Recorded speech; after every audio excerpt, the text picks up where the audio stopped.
हाँ प्रोपोर्शनलिटी बोलते हैं, proportionality theorem, BPT short name क्या बोलता है?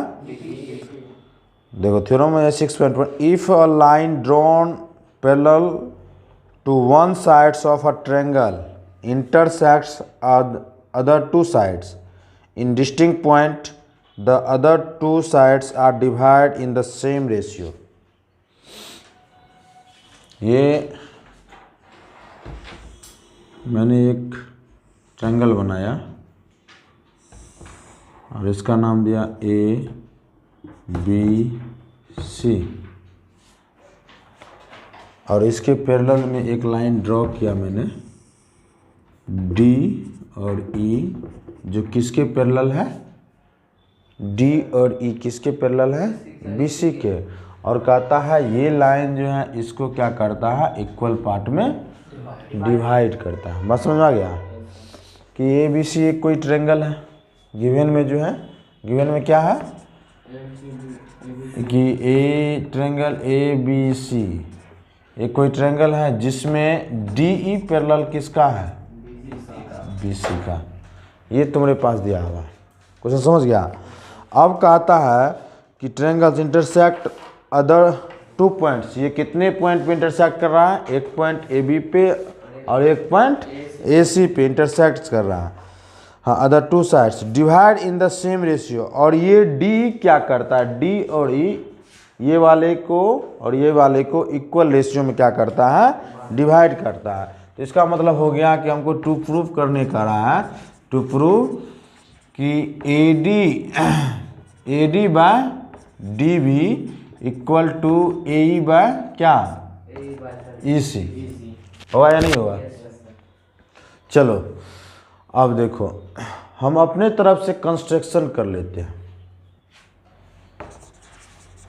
कंस्ट्रक्शन में डी से एक लाइन यहाँ ड्रॉ करते हैं एम, ये क्या है? डी एम परपेंडिकुलर किस पे? जब भी परपेंडिकुलर की बात होगी इस साइड में कहीं पर भी, तो हम परपेंडिकुलर कौन लेंगे? D M. परपेंडिकुलर कौन लेंगे? डी। जब भी कहीं परपेंडिकुलर लेने का होगा तो हम कहाँ पे लेंगे? ये सॉरी परपेंडिकुलर कौन लेंगे? D M.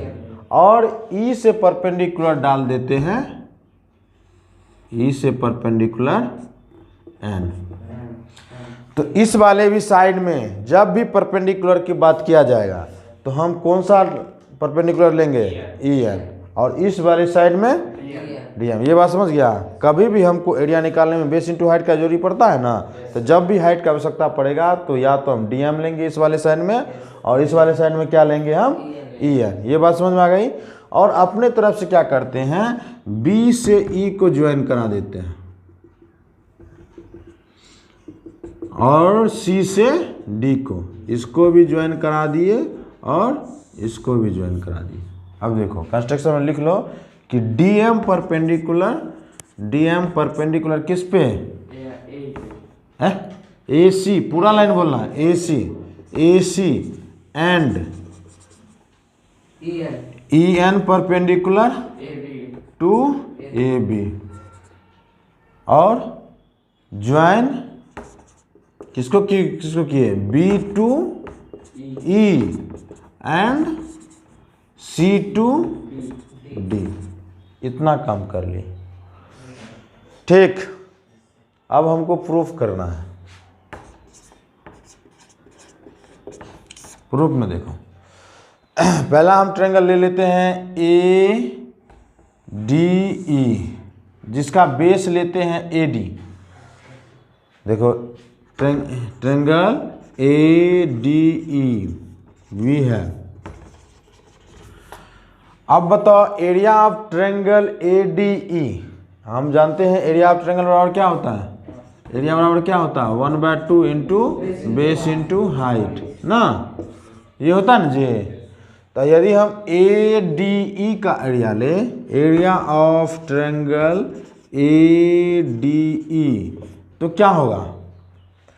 1/2 इंटू बेस इसका क्या है? A D. बेस क्या है? A D. AD into height क्या है, हाइट बेस जब ये है तो हाइट क्या होगा EN, होगा कि नहीं होगा, तो ये हो गया EN। इसको मान लो इक्वेशन फर्स्ट। अब ये ट्रेंगल, ये वाले ट्रेंगल ले लिए ना हम, उसके बाद हम ले लेते हैं ये वाले ट्रेंगल DBE। इन ट्रेंगल कौन सा, ट्रेंगल DEB में एरिया ऑफ ट्रेंगल बताओ DEB का, DEB का क्या होगा 1/2 इंटू ये बेस है DB ना, DB इंटू हाइट बोलो। हम बोले थे ना इस वाले साइड पे कहीं भी हाइट का आवश्यकता होगा तो कौन लेंगे, EN, तो ये हो जाएगा EN। शुरू में हम बोले कि जब भी परपेंडिकुलर का आवश्यकता पड़ेगा इधर वाले में तो हम यही लेंगे, समझ गया ना। ये लाइन यहाँ प्रोड्यूस किया गया, ये इसका परपेंडिकुलर है, ये इस तरह का थ्योरम तुम लोग को 8 क्लास में बताए थे। अब क्या करते हैं 1 को 2 से डिवाइड कर देते हैं, 1 से 2 को डिवाइड करेंगे तो बताओ क्या होगा, एरिया ऑफ ट्रेंगल ADE बट्टे एरिया ऑफ ट्रेंगल कौन सा DEB equal to half of AD into EN by half of DB into EN से EN ना, हाफ ऑफ कैंसिल आउट, तो ये क्या बच गया तुम्हारे पास, area of triangle ADE by area of triangle DEB equal to AD by DB ना। इसको मान लो इक्वेशन। अब जितना काम हम इधर वाले किए हैं उतना ही सेम काम इधर करेंगे, समझ में आ रही बात। तो फिर कौन सा ट्रेंगल लेते हैं ADE, इसका बेस इस बार क्या लेंगे हम AE, तो हाइट क्या हो जाएगा मेरा DM, होगा कि नहीं होगा। फिर हम ट्रेंगल लेंगे DCE, तो बेस क्या हो जाएगा EC और हाइट क्या हो जाएगा DM, होगा कि नहीं होगा। फिर इसका हम रेशियो करेंगे तो रेशियो आ जाएगा, तो कौन सा ट्रेंगल, इसको डायरेक्ट कर देते हैं ना। Similarly area of triangle ADE by area of triangle कौन सा DCE इक्वल टू क्या हो जाएगा, हाफ ऑफ इसका एरिया ADE का एरिया बताओ AE इंटू DM ना, और नीचे में आ जाओ इसका क्या हो जाएगा half of EC into DM ना, DM से DM हाफ ऑफ कट गया, नहीं कटा, तो ये तुम्हारे पास रिजल्ट आ गया कि area of triangle ADE by area of triangle DCE equal to AE by क्या EC। ये हो गया इक्वेशन फोर्थ, ये हो गया इक्वेशन। एरिया निकल गया ADE by area of triangle DCE equal to AE बटा EC। अब देखो ये DEB और DCE का बेस क्या है D है, बेस क्या है और D का पैरेलल तुमको गिवन में लिखे हैं कि D पैरेलल किसका है, D पैरेलल है, D पैरेलल किसका है BC का है। तब ये DEB का जो है एरिया बराबर हो जाएगा DCE के एरिया के बराबर, तो लिख लो न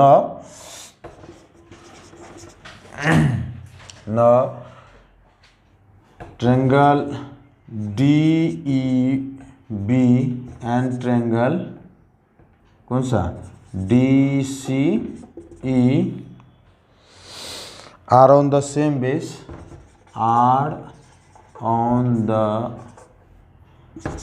same base between, same base कौन सी, डी, सेम बेस है ना D, and between same parallel, and between same parallel, same parallel किसका, parallel D parallel to B C ना। देयरफॉर एरिया ऑफ ट्रायंगल, ये 9th क्लास में पढ़ा होगा तुम लोग, area of triangle D E B equal to area of triangle किसका, D C E का, डी सी ई, ठीक, एरिया ऑफ ट्रायंगल हो गया डी सी ई का। अब देखो इधरो ए डी ई, इधरो ए डी ई बराबर है, नीचे में डी ई बी बराबर किसका है, डी ई बी बराबर किसका है, डी सी ई का। नहीं तो कहीं पे मेरे पास ऐसे हैं, तो जैसे डी सी ई को हम क्या लिख सकते हैं, डी भी लिख सकते हैं, या डी ई बी को क्या लिख सकते हैं, डी सी, ये लिख सकते हैं। तो मैंने लिखा कि ये कौन कौन इक्वेशन था, from equation 4, from equation 4 we can say कि ये हो जाएगा तुम्हारे पास एरिया ऑफ ट्रायंगल क्या, ए D E by area of triangle, ये डी सी ई को हम क्या लिख सकते हैं, डी सी ई, यहाँ डी सी ई है ना, और डी सी ई को हम क्या लिख सकते हैं, डी ई बी, तो डी ई बी बराबर क्या चल रहा है इधर, ए ई बाय ई सी ना, ए ई बाय ई सी। लेकिन देखो area of triangle A D E by area of triangle D E B को क्या लिख सकते हैं, ना लिख सकते हैं। तो ये मेरे पास हो गया A D by D B equal to A E by E C, this is called basic proportionality theorem, हम लोग बोलते हैं बीपीटी। क्या बोलते हैं, देखो अभी पढ़ा कि A D by D B equal to A E by E C, इसको हम लोग क्या बोलते हैं, बाय बीपीटी। बताओ बीपीटी क्या होता है, बीपीटी बेसिक प्रोपोर्शनल थ्योरम, हाँ बेसिक। इसमें क्या करो, ऐड वन बोथ साइड, दोनों तरफ रिजल्ट, और इससे देखते हैं क्या क्या रिजल्ट निकलता है, और रिजल्ट निकाल, ऐड वन बोथ साइड्स, दोनों तरफ ये जोड़ दो, तो ए डी बाय क्या हो जाएगा, डी बी ना, प्लस का 1 equal to A E by E C plus का 1। चलो एलसीएम बताओ कितना होगा इसका, डी बी, तो ये हो गया ए डी, आइए प्लस डी बी। चलो इधर एलसीएम बताओ, ई सी, तो ये क्या हो जाएगा, ए ई प्लस ई सी ना। चलो A D plus D B, figure को देखो, A D plus D B क्या लिख सकते हैं, ए बी, तो A B by D B equal to A E plus E C, A E plus E C क्या हो जाएगा, ए सी बाय ई सी ना। एक फॉर्मूला और पता चल गया, इसका रेशियो एक और पता चल गया। अब दूसरा देखो क्या करते हैं, दूसरा देखो, दूसरा मेरे पास बेसिक प्रोपोर्शनल क्या है कि A D by D B equal to A E by E C. हम अपने तरफ से क्या करते हैं, दोनों को रेसिप्रोकल करा देते हैं। रेसिप्रोकल कराएंगे तो क्या हो जाएगा, ये हो जाएगा डी बी बट्टे A D equal to E सी बट्टे ए होगा या नहीं होगा। फिर add both side 1, add 1 both side. अब दोनों तरफ 1 जोड़ दो तो क्या आ जाएगा, तो इधर क्या हो जाएगा कि D B by A D plus का 1 और ये equal to E C by A plus का एलसीएम बताओ, ए डी होगा ना एलसीएम, तो ये हो जाएगा D B plus A D और ये इसका एलसीएम बताओ ए ना, तो ये हो जाएगा ई सी प्लस ए। चलो D B plus A D क्या, D B plus A D हो जाएगा ए बी होगा ना, तो ये हो जाएगा तुम्हारे पास ए बी बट्टा ए बी बा ए डी इक्वल टू ए सी बा ए सी बा ए। अब इससे हमको आगे में मदद मिलेगा, ये इसका इम्पोर्टेंट रोल है। एक तो ये हो गया बेसिक प्रोपोर्शनल, और बेसिक प्रोपोर्शनल की मदद से जो है ये मैंने 2 ठो निकाला।